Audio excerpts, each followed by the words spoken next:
very, very far into the future. Um, so if we want to talk about retirement a little bit, and if you are, and this applies if you're living in America, I guess FS Rusta, maybe you're not living in America if you're talking about the UK, but this is primarily a how to prepare for America's retirement situations and how those kind of work. Um, there are a few things that exist whenever you're at current points in time for retirement. And what you most commonly hear from people are their 401ks. Um, what 401ks are, uh, and more than likely, someone, a parent, maybe a relative has a 401k. What a 401k is it is just a retirement savings account. And what happens with these 401ks is that money is pulled out of your paycheck. Okay? Um, so the money comes out of your paycheck, so you never really see it, and it gets put away into some sort of funding system, depending on who your brokerage is with. And normally these go into some sort of mutual fund or some index fund or something like that. But you have some option there if you want to be aggressive in your retirement. We'll talk about that. But these are work sponsored. Okay, they're work sponsored. So in order to have a 401k, it needs to be set up through your work. And if you are in a not-for-profit, like a school district, then the 401ks are actually called 403bs for some reason. But it's the exact same thing. It's money that comes out of your paycheck before it is taxed. So all of this is taken out before taxes. And what's nice about that is your federal taxes at the end of the year, you make this amount of money and the government says, hey, you owe us this amount. Okay? If you take money and you put it from your gains into like a 401k, you have decreased your taxable income. So instead of making what's in the black, you're actually, according to the government, only making this much money. So that means you only need to give the government this much money. So you're giving the government a lesser amount when you do this. But you're not really losing your money. You're just putting it into retirement for later. Okay? And for a 401k, 403b, for this current year, the year of 2020, you can put in $19,500. They moved it up $500 from last year. Okay? So that is a 401k. So you can essentially reduce your income that the government would see by nearly $20,000, and therefore pay less taxes come tax season, which is, well, kind of right about now, but due to the virus, the government's moved back tax season by 3 months. Anyways, so it is super, super important that as soon as you get a job or gainful employment or really have any money that you can start doing this with, that you open up a 401k with your company or a 403b with your company. Most companies do what's known as a 401k matching, and this is just free money for you. If your company is 401k matching, what this means is that for however much money you put in, they will match a percentage of that, which means if you put in $10,000 over the course of the year and they have a 2% matching, your company is giving you like $200 for free. Most companies have slightly better than a 2%. Some do up to 8%, up to like a certain limit. But it is free money that your company is giving you. So whenever you are, getting hired somewhere and you're looking at their different perks and benefits they're giving you, the 401k is something to look at. See what their matching is doing. And at the very least, you should always put in the minimum into your 401k, 403b, so that you trigger the full matching amount. Otherwise, the company is literally keeping money from you, which you don't want that. You want to get paid, right? Now, the only weird thing about the 401k, 403b is that you can only really start taking out this money when you hit like a certain age threshold. And I can't remember exactly what this age threshold is, but the age threshold may be something like 59 and a half years old, but it could be something in the 60s, like 62 or something. I can't remember exactly on that. But if you want to take it out without penalty, you need to take it out whenever you're old, because it is set up to be a retirement account. That doesn't mean you can't take it out. You can, but you'll take about a 10% penalty whenever you pull stuff out there. The only thing that exists on the 401k and the 403b, as they are set up just like this, is you are taxed on the money when you remove it from that portfolio. So when you take your 401k money out, whenever you're 68 years old, when you take it out, that acts as income for you, and you need to pay a tax on it.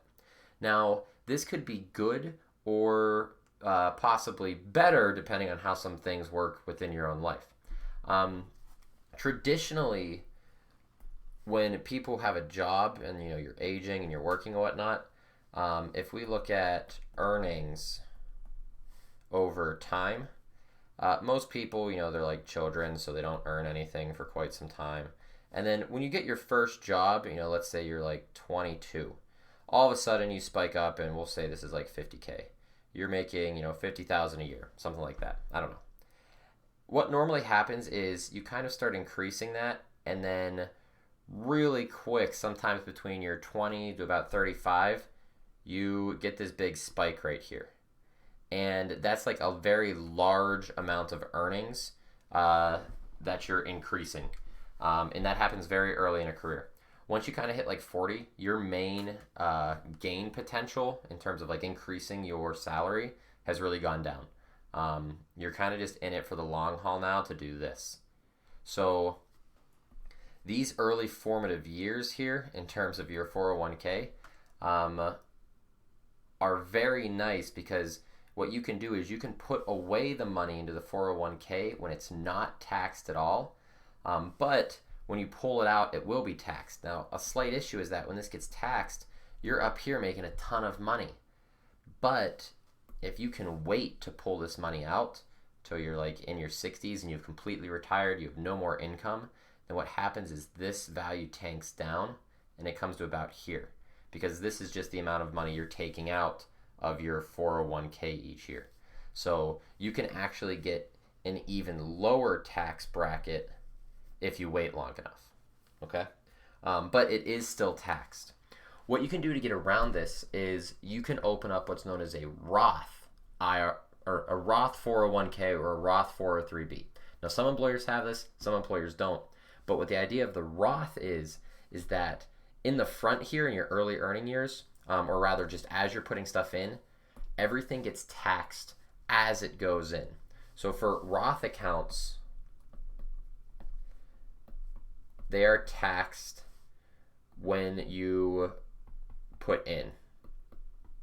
So when you put the money into the account, they're taxed. Really what's happening is your employer is paying you, the money is taxed by the federal government, and then you're putting it into the account.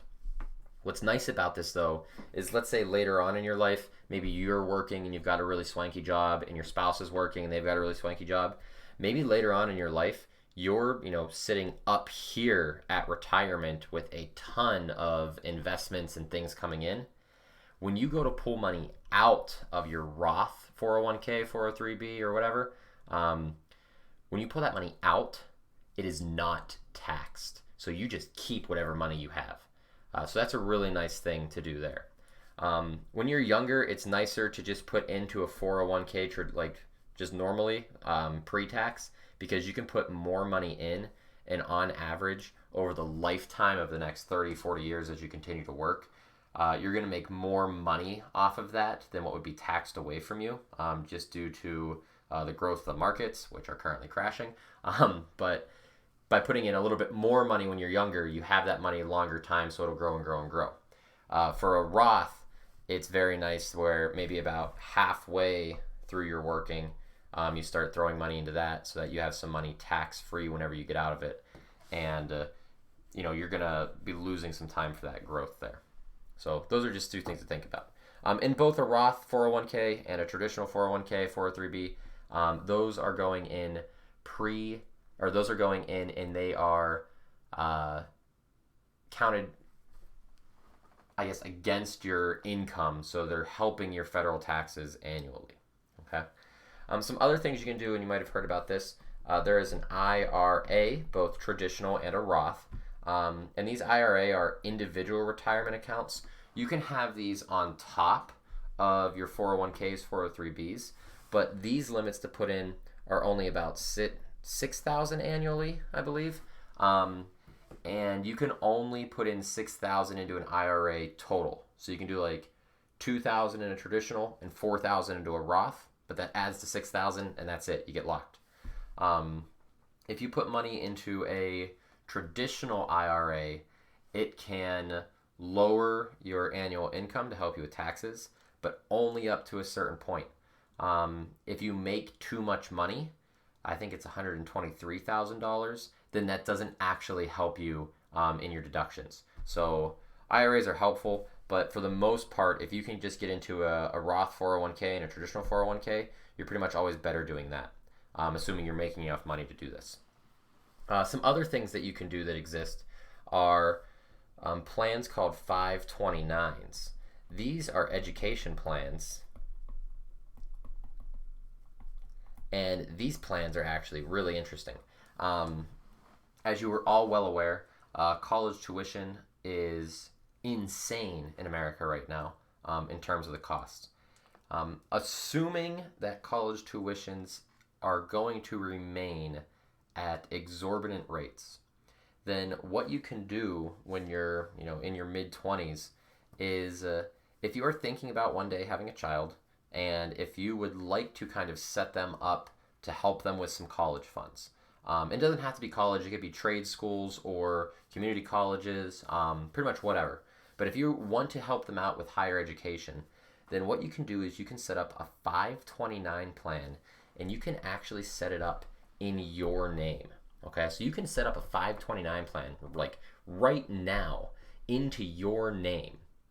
And what will happen is you can start putting money into it, and this money will grow with the markets, and because of exponential growth, this money starts off growing slowly, but then all of a sudden it skyrockets.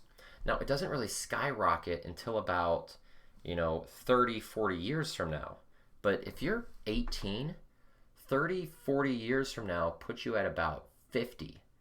And if you're starting to run math here, if you have a kid anywhere between 25 and 35, somewhere in that 10-year time span is kind of the average for when people tend to have kids. You go 18 years from that to whenever, your child in theory would be thinking about college, and all of a sudden you have hit the 30, 40 year trigger where everything's growing like crazy. So if you started now just putting in about $100, $200 a month, and you did that for the next 30 years, then when your child is ready for college, you would have sitting around anywhere between $50,000 and $70,000, which is a nice sum of money. And if we kind of map that out, so here, let's run this on a calculator real quick.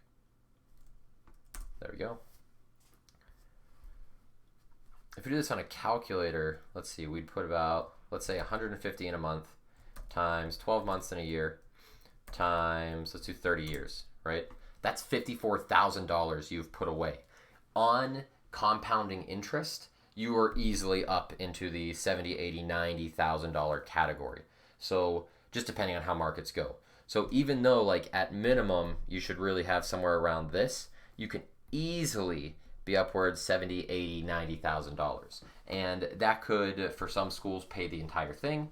If you're doing a smaller school or a trade school, if you're looking for more of a private institution and you're not getting any financial help there, you might be able to cut half of that price down. So it is definitely something to look at.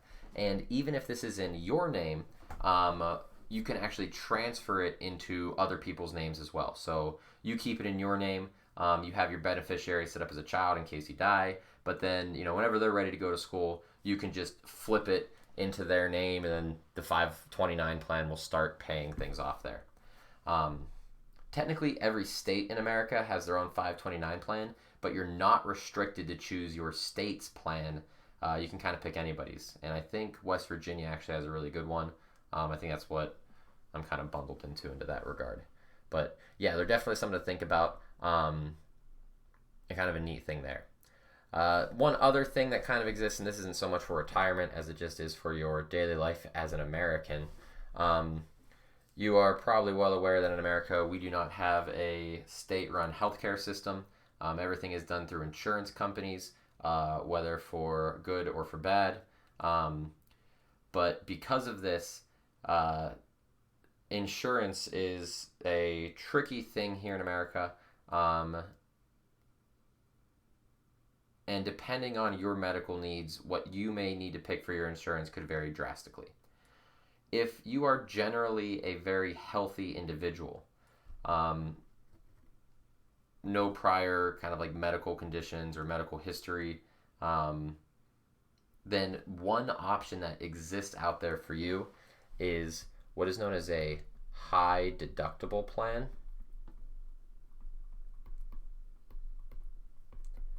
And the con to the high deductible plan is, let's say you do break your arm, it's going to cost you a lot.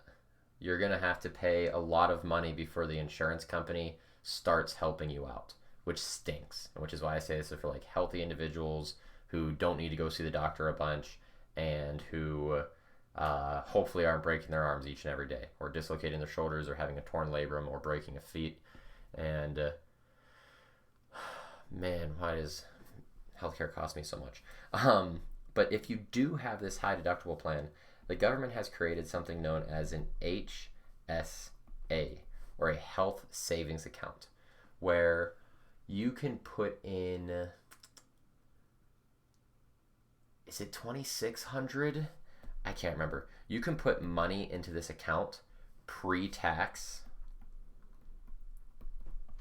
So there's no tax taken out of it before it goes in. And as long as you're on this high deductible plan, that money will roll over year to year. And it will actually reduce your taxable income as well. So if you know that at some point in the future, you may have some medical issue going on, then you can put money in this HSA. It'll roll over year to year to year. And this health savings account will just kind of keep this money for you. A lot of places, once you hit a threshold with this money, maybe it's like $500, maybe it's $1,000, they'll actually take this money, and if you would like them to, they will start investing it so that you can grow that money over time. In America, because we do not have any state-run healthcare, more than likely what will happen is at some point in your lifetime, you will get old, and you have a very high chance of developing cancer. Cancer patients are extremely expensive for treatments. And if you have started building this HSA savings account early, then hopefully by the time you hit that old age, you have this kind of health nest egg to help you out for anything that you might need in that regard. The only downside to it is if you get injured or sick along the way, you've got to pay these large deductibles kind of up front. So you do need a little bit of money in cash just on hand, just in case. But in terms of long term, this is a helpful thing. This advice on the high deductible plan might not even be necessary. With the way things are going politically in America right now, there is a much larger push for a healthcare system to be put in place. So, many of you watching this are, students in my class, 16, 17, 18.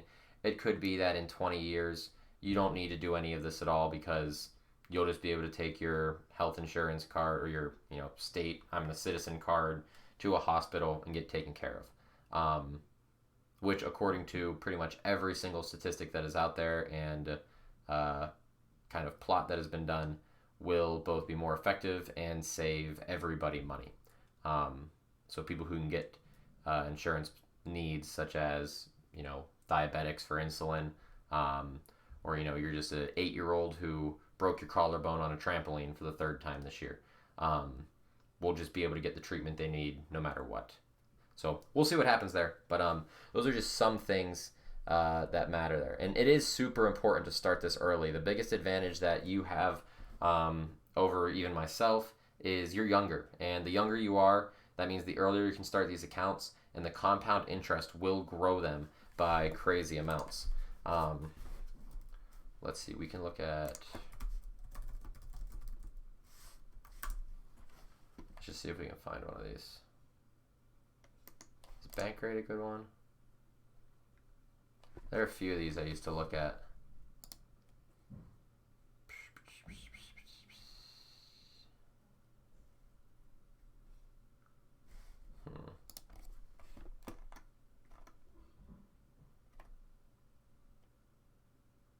Nah, here we'll do with this. We'll find why is this computer going so slow?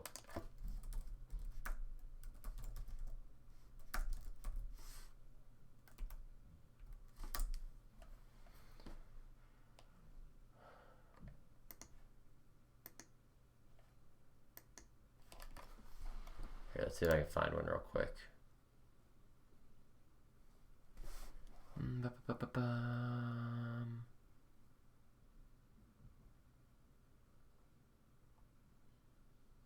Other bookmarks. Oh boy. I've got so many things saved into so many things.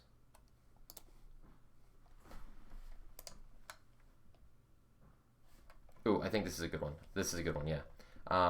So let's say you've got zero money initially, and then you contribute,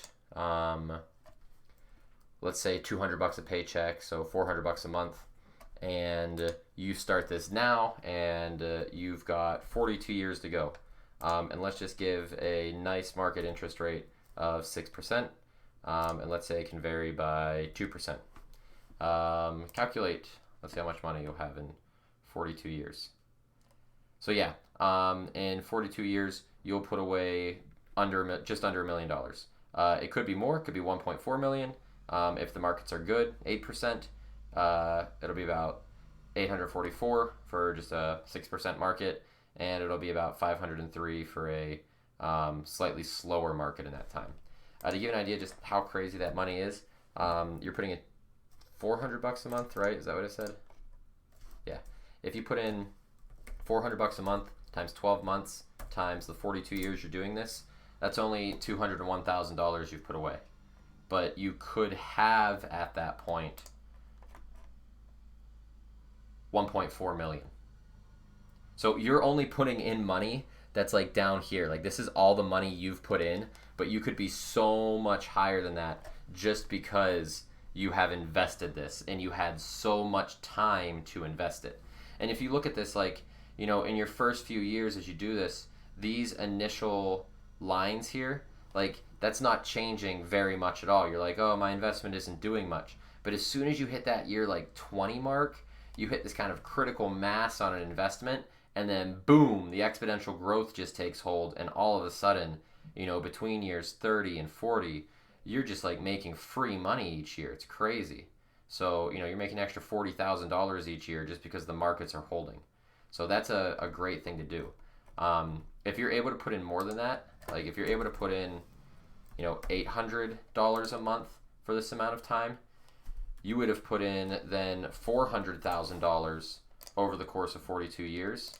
But if you calculate this, you're going to be somewhere between $3 million and $1 million immediately. And in reality, you've only put in this amount down here. So you can get these huge earnings out of this stuff, but you just need to put in the money earlier on. If you only start putting in money whenever you hit age 30, you're only going to make it to the year 30 mark. And at the year 30 mark, you're down here. You're making somewhere between, $1 million to $500,000. Where if you get that 10 extra years out of it, boom, you're at $1.5 million, $3 million. Like, it's huge. So you need to start throwing money into these accounts as soon as you can, because the most important thing for these accounts is that you have a lot of time to let the interest grow. And that is the most important thing that can happen. And I guarantee no other class has really talked to you about retirement savings yet, because why would you? This is a math class, this is a physics class, but this is the kind of stuff where you miss 5 years, you go from 300 million to, something like 2 million. Like 5 years could cost you $1 million, depending on markets.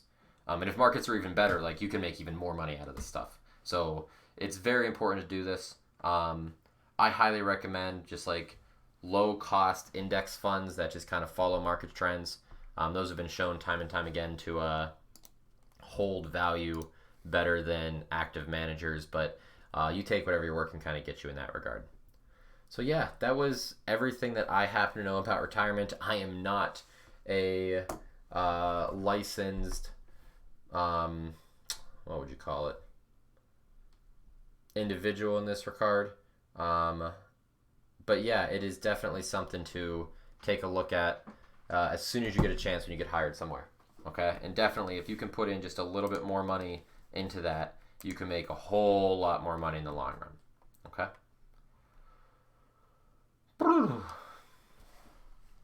And there's 13 of you here to see that. So, congrats. Chad, I hope you saw that, and I hope you're ready to make some big money come retirement.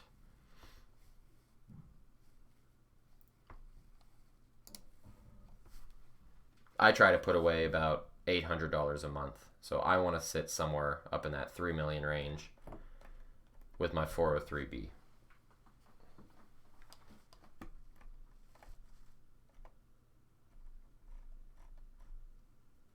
Except I don't have 42 years to let it grow.